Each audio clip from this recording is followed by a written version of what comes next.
Hey there everybody, and welcome to the channel. I'm your host, Puborama, and in today's video, I'll be breaking into the worst purchases that you can make in 2024 for Grand Theft Auto Online. And breaking straight into the video, we have boats. Not a singular boat, but I believe all boats are an absolute waste of money for players when it comes to GTA. If we make our way over to Dock Tees, we can see boats are for sale. And we have some boats like the Toro, which is 1.75 million, the Longfin 1.6 million, and the Tug at 1.25 million. And seriously, what are you going to do with these boats? You're going to buy them and then forget that they exist and never touch them again. You can't even call them out like a personal vehicle. You have to go over to Pegasus and call them, because there's no such thing as a personal boat hangar, which would kind of be a cool update, but I don't think it'll ever happen. Then you have the Galaxy Super Yacht, where you can spend upwards of $8 to $10 million owning a yacht. Which, like, why? Just why would you buy one of these? They don't do anything. They give you a single mission, which is boring and repetitive. It's just a waste of money, and that's the best way to describe all boats in the game.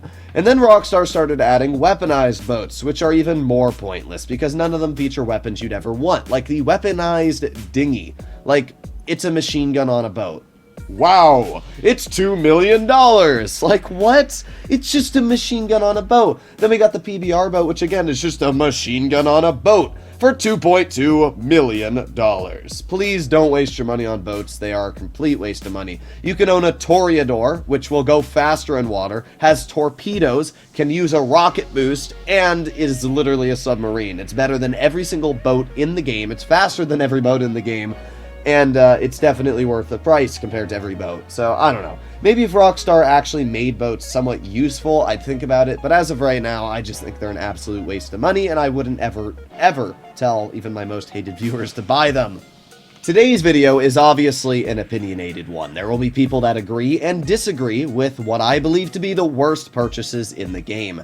However, in the number 4 position, I don't know if there's going to be a single soul who disagrees with me here. This is the Operation Terminal inside of the Avenger. It costs, if I'm not mistaken, around $1 to $1.5 million. I don't remember what the exact price was, but it was over $1 million.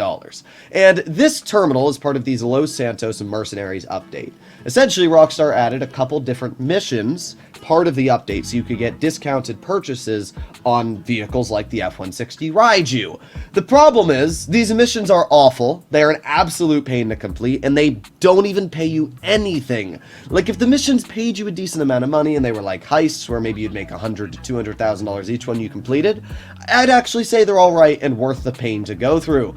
But literally all you're getting for completing these missions is a discounted price on the F-160 Raiju, and the discount is equivalent to the amount of money you are spending on the Operation Terminal. So you're literally just breaking even for a bunch of useless missions that aren't even fun. You also have these things here, which are like slight little payments. They're $50,000. They're just useless. All of this is completely useless. You can perform payphone hits, you'll have more fun, and you won't need to spend $1.5 million on a little command center inside of your Avenger. It is by far one of the worst purchases in the game.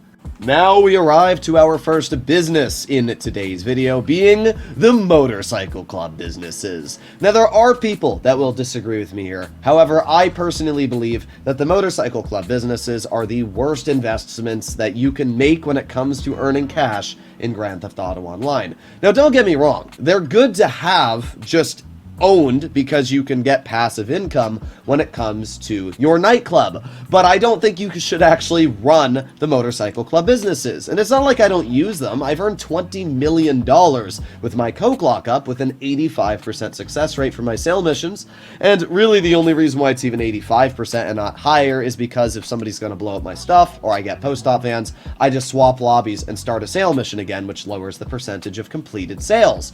But the problem with motorcycle club businesses is, first of all, a lot of people like to use the Oppressor Mark II. And there's no problem with that, but it's the fact that when you're registered as a motorcycle club president, you will get raided just randomly. And if you have 3, 4 motorcycle clubs going on, being your coke lockup, your meth, your counterfeit cash, and the weed, the chance of being raided, I would say, is about a 20 to 25% every hour if you have all of them running in the background. That's a serious hindrance, and it's one of the major reasons why I am never, ever part of a motorcycle club, is because I'm always worried that I'm going to get raided, and then I'm going to have to waste my time making my way all the way over somewhere, or I'm going to have to restart an entire business because I was too lazy to stop the raid. Either way, it's an absolute pain and a time waster. And speaking of wasting time, the sale missions are also an absolute pain. They take around 15 to 20 minutes each, whether you've got the dodos, whether you've got helicopters, post-op vans, trash masters. They're just painful. Even the dinghies take a while. And because of that, the sale missions waste a bunch of time. At the end of the day, motorcycle clubs are not a good way of making money. There are people that will fight tooth and nail to disagree with that take there, and at the end of the day, it's your decision. If you want to grind on motorcycle clubs, it's fully up to you. But as a player who has ground over $1 billion on this account at this point, I can tell you for a fact that motorcycle clubs are one of the least profitable ways of making money in the game, especially because you have to spend upwards of $3 million on each property, including upgrades, to start even making money with the properties. So it's going to take you 20 to 30 hours of sale missions to make back that money that you've actually spent on them to begin with. I'm pretty confident every single video talking about the worst purchases in Grand Theft Auto Online at some point will feature the Luxor Deluxe. I mean, why wouldn't it? It's literally a $10 million jet that is equivalent to something that Donald Trump would buy just to tout his money to his peasants below. But in reality, the only thing you're touting is the fact that somebody might nuke you out of the sky if you're in a public session. The Luxor Deluxe is just a waste of money, and it's not just the Luxor Deluxe. I am willing to say every expensive aircraft that you don't need. So the Luxor, the Swift Deluxe, the Super Voltio Carbon, the Super Voltio Titan, Nimbus, Kanata, Annihilator, Havoc, Miljet, Luxor, Alpha Z1, Swift, Bespra, Shamal, all of those aircraft are a complete waste of money. Adding all of those names I just set up is probably around $20–30 million. And like, why do you need them? They're not weaponized. You could buy a single F-160 Raiju. You'll be faster. You'll land better because it has a hover mode. You'll be safer because it can survive a couple missiles. It has explosive weapons on it. I don't even understand why people purchase things like the Luxor Deluxe.